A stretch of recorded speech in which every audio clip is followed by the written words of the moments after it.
Welcome, everyone, to today's deep dive. We are so glad you are tuning in. Have you ever noticed how your brain just naturally sorts the world into two different buckets? Oh, absolutely. Like there are things with clear boundaries, right? Like a car or a chair. And then, well, there are things that are just a big shapeless mass like water or air. Right, exactly. And that automatic mental sorting it is actually the secret to speaking English really naturally. So today we are breaking down two very small words, much and many.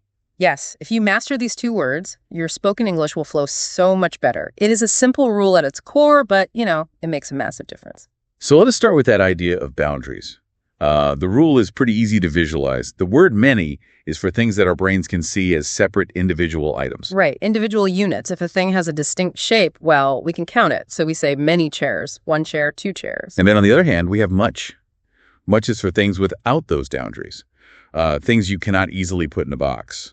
Exactly. You cannot isolate a single piece of water, right? Yeah. It just flows. The same goes for abstract ideas like time. So we say much water or much time. I actually use a really simple trick for this. I call it the number test. If you can put a number in front of the word, like 3 chairs, it sounds normal, so you use many. That is a great trick because if you try to say 3 waters, It just sounds completely broken. right, it does. So you are dealing with a mass. It gets the word much. Okay, that makes sense. But of course, English always has those sneaky exceptions, words that just try to trick you. Oh, definitely. Take the word furniture, for example. You can physically touch a chair, so people naturally assume furniture should be countable. Wait, yeah. I could look at my living room and clearly see 3 distinct pieces of furniture. So why do we not say many furnitures? Because linguistically, the word furniture is not a physical object. It is an abstract category. It is like a big umbrella that holds all the chairs and tables. Oh, I see. You can count the chairs, but you cannot count the category itself.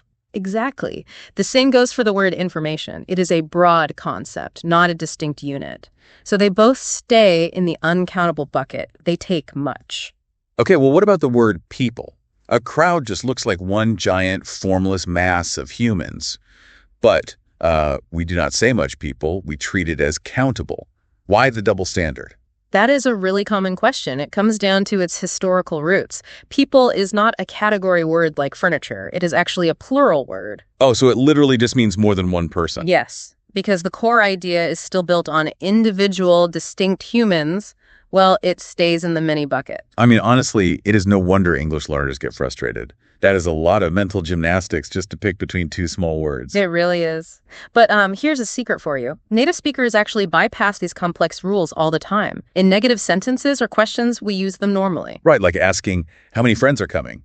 Or saying, I do not have much time. Those sound totally fine. Yes, they sound perfect. But positive sentences are a completely different story. Yeah, if I just walk up to a friend and say, I have much money, I sound like a robot.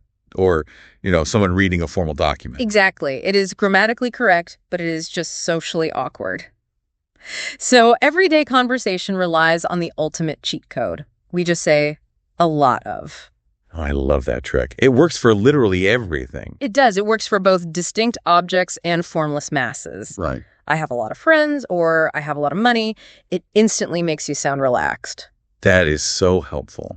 But, we cannot throw the word much away completely because much has a secret second job that many just cannot do at all. True. Much is not just for nouns. It acts as an intensifier for actions and descriptions. Like, we say thank you very much. We never say thank you very many. Right. Or we say someone is much taller. It scales the intensity of a feeling. Yeah. And some words even shapeshift depending on how you visualize them in the moment. Coffee is the classic example for that. When you say, I would like a coffee, your brain pictures a distinct, countable cup. But if you complain, I drink too much coffee, you are thinking about the uncountable liquid. Exactly, just sloshing around in your stomach. The grammar changes based on how you see the object. So whether you are dealing with individual units or big abstract masses, understanding this logic stops you from memorizing endless lists. You finally understand why the language behaves the way it does. And remember, when in doubt during a casual chat, a lot of you is your best friend. Such good advice. Well, I want to leave you with a fun thought to ponder. The next time you are stuck in bumper-to-bumper traffic, look out your window. Oh, I love this one. Ask yourself, are you surrounded by many cars, or are you just drowning in too much traffic? Thanks for exploring this with us. Keep questioning the everyday things, and we will catch you on the next deep dive.